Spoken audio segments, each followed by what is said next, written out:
Electoral bonds के बाद एक क्रोनोलॉजी आपको मैं समझाता हूं। 2022 का साल, ईडी एक कंपनी पर रेड करती है, नाम होता है फ्यूचर गेमिंग ग्रुप। अभी ये कौन सी कंपनी है? पहले ईडी की रेड की बात करते हैं, फिर बताता हूं कौन सी कंपनी है। ईडी ने कहा कि भाई 409 करोड़ रुपए का मनी लॉन्ड्रिंग का केस है इस पे, 409 करोड़ रुपए की मनी लॉन्ड्रिंग का केस। फिर तारीख आती है अप्रैल की 2।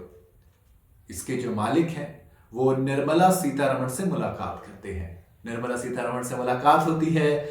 उसके कुछ वक्त बाद यानी कि 5 अप्रैल को ये कंपनी एक मोटे अमाउंट के इलेक्टोरल बॉन्ड्स खरीदती है। इलेक्टोरल बॉन्ड्स क्या होते हैं? एक पेचेक टाइप का एक जरिया होता है जिसमें आपको नहीं बताना होता कि आप किसको कितना पैसा डोनेट कर रहे हैं। इन्होंने खरीदे बॉन्ड्स, उसके बाद ये बॉन्ड पार्टी को डोनेट कर दिए गए। अभी किस पार्टी को दिए ये एग्जैक्ट नहीं पता चला है। सुप्रीम कोर्ट ने, सीजीआई ने, डीवाई चंद्रचूड़ ने क्लियर कह दिया कि भैया आप बताइए किसने किसको दिया। आपने थोड़ी सी खेल करने की कोशिश की है, लेकिन सीजीआई थोड़े से सख्त नजर आए।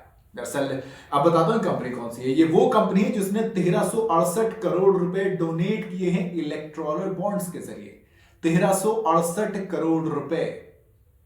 सवाल इसलिए आ रहा है क्योंकि जिस कंपनी पर 409 करोड़ रुपए के लिए ईडी केस कर रही है, मनी लॉन्ड्रिंग का केस लग रहा है, वो 1368 करोड़ रुपए पॉलिटिकल पार्टीज को डोनेट कर देती है। खैर, सवाल तो इसलिए पूछे जा रहे हैं क्योंकि जिन 30 कंपनियों ने डोनेशन दी है इलेक्टोरल बॉन्ड्स के जरिए, उसमें से 14 कंपनीज ऐसी हैं जिस पर कभी ना कभी ईडी, सीबीआई, आईटी ने रेड की थी। ईडी, सीबीआई, आईटी की रेड। 30 में से 14 कंपनी यानी करीब करीब आधी कंपनियां। आप हेट्रो फार्मा को देख लीजिए, इसमें से एक है। हेट्रो फार्मा पर 550 करोड़ रुपए की अनअकाउंटेबल मनी का आरोप लगाया गया था। 550 करोड़ रुपए वो पैसा था जिसका हिसाब हेरिट्रो फार्मा के पास नहीं था। आईटी ने कही थी ये वाली बात।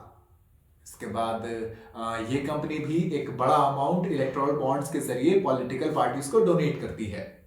अब मैंने अभी एक बार भी ये नहीं कहा कि किस पार्टी को डोनेशन दी है इन्होंने, क्योंकि अभी ये बात सामने नहीं आई है। अभी एसबीआई ने ये नहीं बताया है। आप सोच रहे होंगे बताएंगे कैसे? भाई इलेक्टोरल बॉन्ड्स के जरिए तो ये कहा गया था ना कि कौन बंदा किस पार्टी को कितना चंदा दे रहा है नहीं पता चलेगा।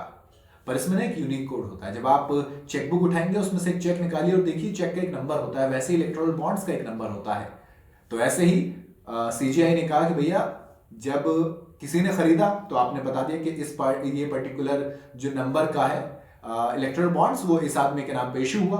और जब ये पार्टी के पास गया, पार्टी जब कैश कराने के लिए आई तो उस पर नंबर आपको पता चल गया। तो आप बताइए। अब एक और बताता हूं ऐसे।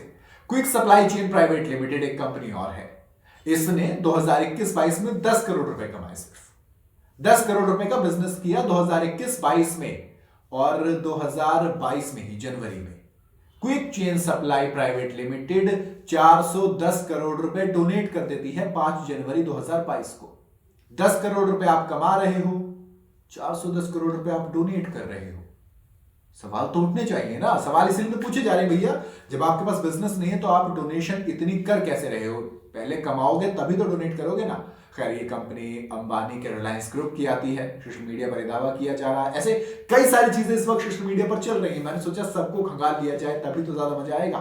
तब मैं जब और गया तो और सारी चीजें मिली, जैसे कि ऑरबिंदो फार्मा है, इसके मैनेजिंग डायरेक्टर एमडी 10 नवंबर 2022 को अरेस्ट कर लिए जाते हैं।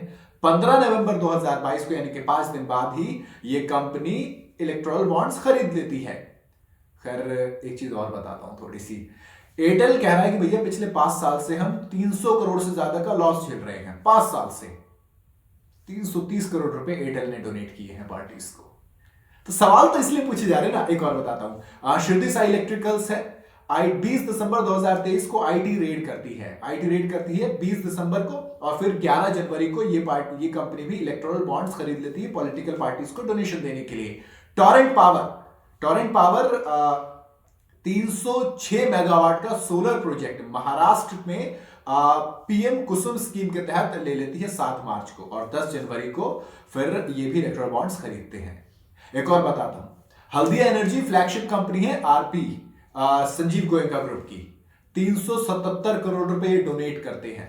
2020 में इन पे सीबीआई ने एक्शन लिया था। और फिर संजीव गोयनका आईपीएल की 2 टीम की बिड भी जीत जाते हैं।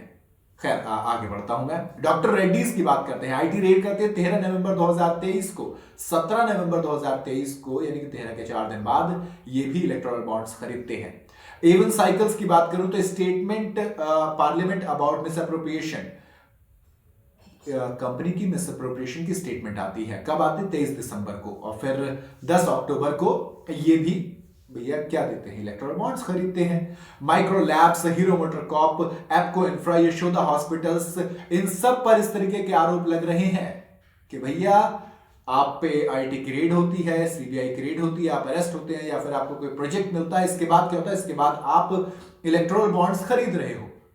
अब ऐसे में देखना दिलचस्प होगा जब एसबीआई ये बताएगी कि किस कंपनी ने, किस इंसान ने, किस पार्टी को कितना पैसा दिया। जब वो लिंक एस्टैब्लिश हो जाएगा तो कौन सी कंपनी होगी जो कि सबसे ज्यादा किसी एक पार्टी को डोनेट करते हुए पकड़ी जाएगी?